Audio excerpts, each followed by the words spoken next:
is secure, has the best infrastructure in the world, has the best integrated technology, or the city that has the best public transport in place?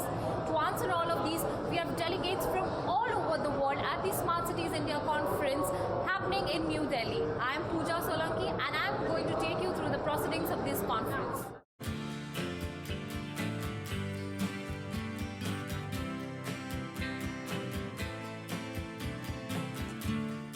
Smart City consultants and experts from all across the country and the globe gave a blueprint for the Indian Smart Cities project at the 3-day Smart City Conference cum exhibition held at Pragati Maidan, New Delhi. Typically, there are the same three problems. The first of which is around the business model and kind of what you need to focus your city on. Second, related to that, is the brand. So what is your identity to the market? What is the way you position yourself? Also, we see quite a few issues around governance and how you orchestrate disparate and very complicated stakeholders. And the final thing we talk about, and the final thing we see a lot of, is issues around technology selection and vendor management. So if you deal with those three things, you're very likely to have a very good start in smart cities.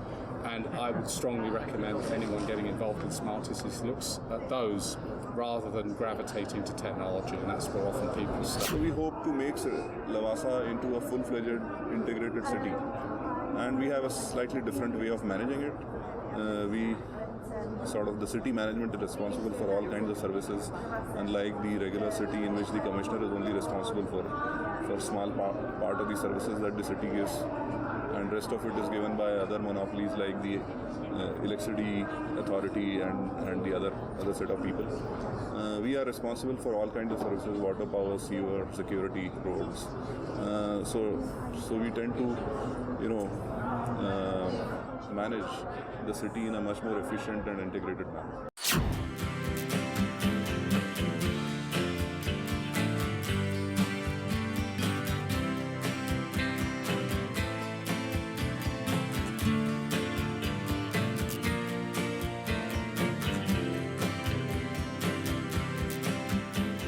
What we are trying to do is to fit indicators we generally use in Europe to the local local Indian context. So we are trying to get closer to the Indian reality, to know deeper the Indian reality, and to choose about indicators we use in European scheme to the Indian reality.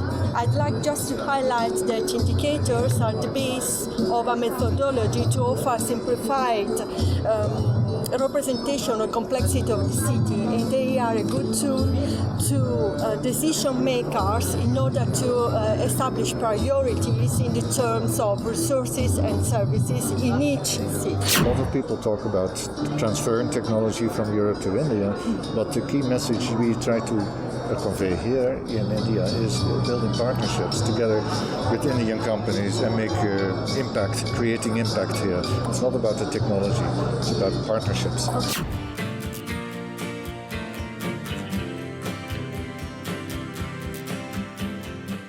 As I said during my presentation, and I showed during the movie that we presented on Brussels, the capital of Belgium, Mobile 2040, one of the key aspects for me to be smart and to go for a sustainable city is the mobility of our people.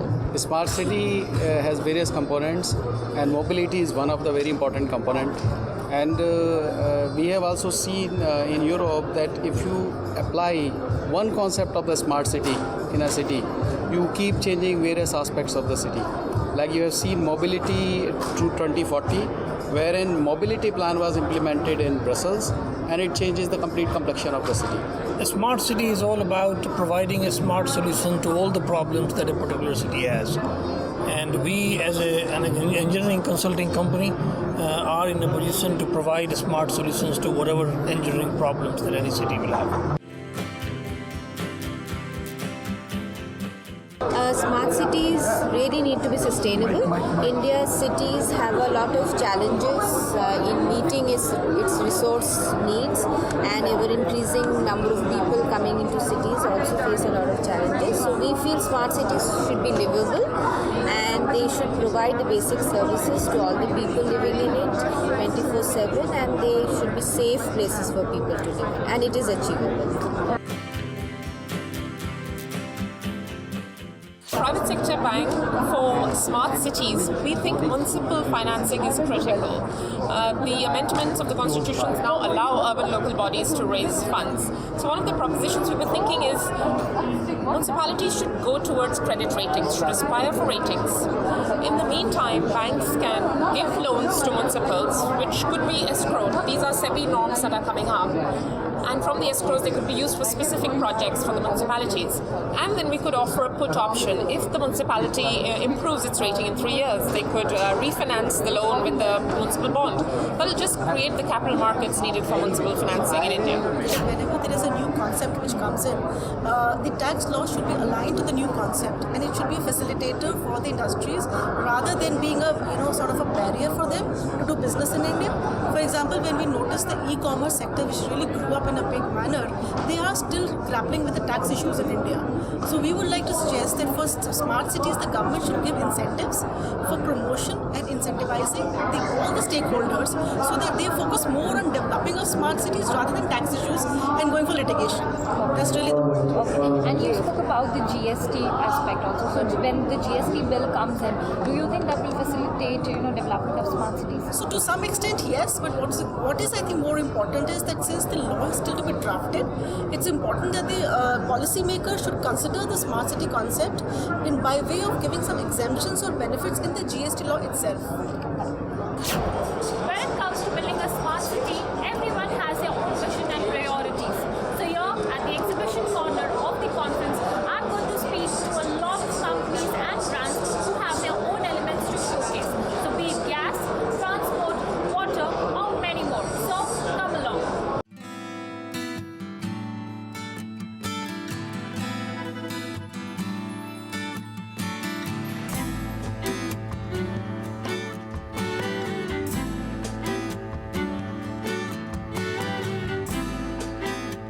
Smart city is a complex structure, and to plan and develop one, Geographical Information System, that is GIS, plays an important role as it helps in gathering site information, designing and project management among others.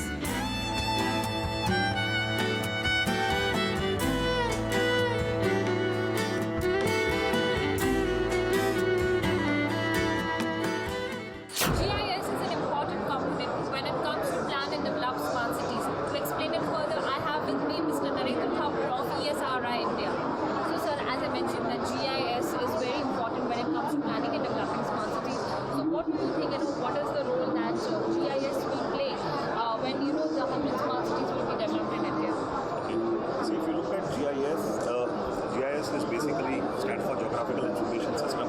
It's a technology which will become the underlying technology for different activities within a city development, whether we call it a smart city or it's been in place already. It's being used in our cities in India as well for years now. Whether you talk about planning is one aspect of that, which is the physical planning, which is the urban planning part of it. It's used for master plan preparation, detailed plans. Then it comes to infrastructure planning. When we talk about planning, transportation networks, we talk about planning utilities. Then it's used for safe and surveillance, safe cities for surveillance activities. It's used for governance by municipal corporations for grievance redressal. It talks about the city portal. It talks about infrastructure which is available within the city. It talks about different host of applications which are there.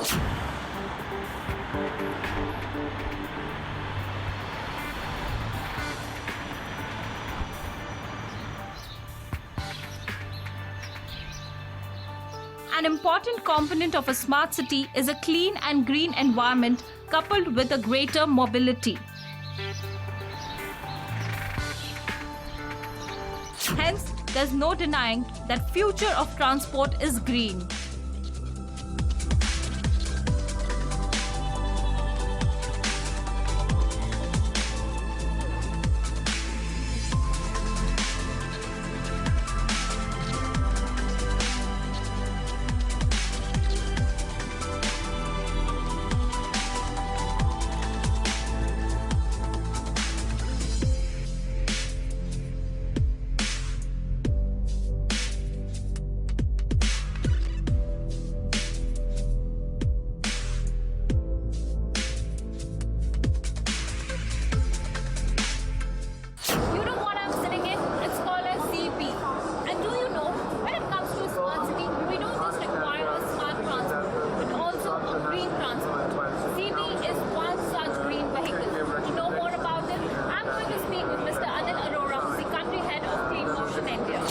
completely green vehicle, zero emissions. It is basically for the first and last mile connectivity, and uses a very high-end lithium battery which comes with a 3 to 5 year warranty. It has a completely European safety certified record, and it meets European safety standards. And currently it's in the process of meeting the Indian safety standards, and we hope to have it out on the roads in the next 12 months. So in the smart city, we'll also be putting up the infrastructure behind this. That will be the charging stations, and we will be connecting various clusters in the city, so that in a couple of years we can have a pan-city rollout of electric vehicles moving from one end of the city to the other. Smart cities don't necessarily start with technology. It's more about collaboration and cooperation of its participants. We have already seen about GIS, security solutions and green transport solutions. Now let us have a look at the other building blocks of smart cities.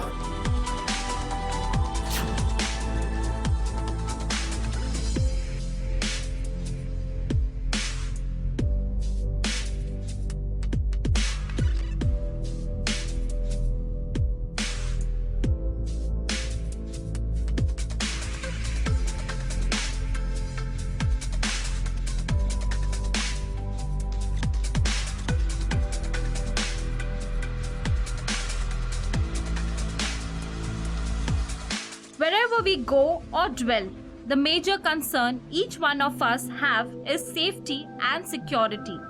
With the advent of smart cities, one is assured of smart safety and security features in their habitat.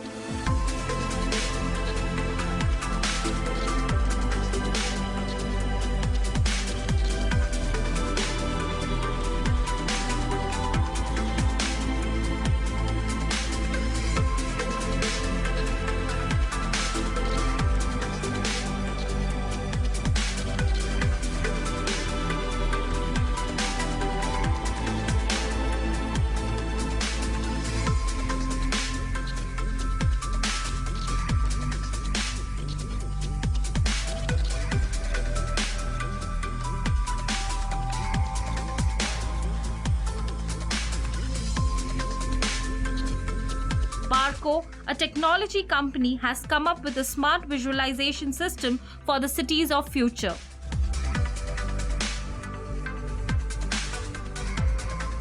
So if we talk about a smart city deployment, we discussed it at the conference session this morning also. While you're deploying the smart city, it's important to manage the operations of the smart city. So the solutions that we are pitching here enable our customers to manage effectively a smart city, keep total situational awareness information, as well as the ability to collaborate on a common operational picture. Global energy needs are set to increase 40% by 2030. Cities consume maximum energy, be it oil, gas or electricity. Hence, a city can only be called smart if it's energy efficient.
7 domains that Shatter work in that include smart energy, smart mobility, smart buildings, water, integration, data centers, and smart public services. In smart energy, our core business is smart grid and automation, flexible distribution, and in smart mobility, we have electric vehicle charging system, traffic management, toll and traffic congestion system. I'm now going to speak with Mr. N.M. Kakkar of Empress Gas Pipelines. So, sir, tell us what kind of gas pipeline fitting that you have and you would like to devise in the Smart Cities plan. Yes. See, any smart city, the concept is that you should be everything which is usable or which is environment free, less polluting. So this is one source, PNG or LPG. If the PNG is available, pipe system is there and that be connected to the individual house. If PNG is not there, the other answer is LPG. Correct. And then LPG, how do you do it? Because LPG cannot be pumped through pipe, being a liquid, as if you have the seed and cylinders in your house. So what we do is we make a gas bag. Where we store the cylinders and connect the main pipe with the pressure reducing stations to the particular place where the gas is required. It is in 3 stages. One stage is from gas and we reduce the pressure, working pressure, and then second stage is that you reduce the pressure when it is going to the, you can come here, when you are going to the towers, to the individual kitchens. There is another gas reducing station here, where you reduce the pressure to 0.5 kg. And then you go to the kitchen, then again there is a production here. You reduce it to 28 millibar, which is required to burn your stove. A city can only be made smart if it has all the components, that is, smart planning and designing through GIS, smart mobility, smart safety and security system, and last but not the least, energy efficiency.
By now, I have given you a lowdown on what are the components of a smart city.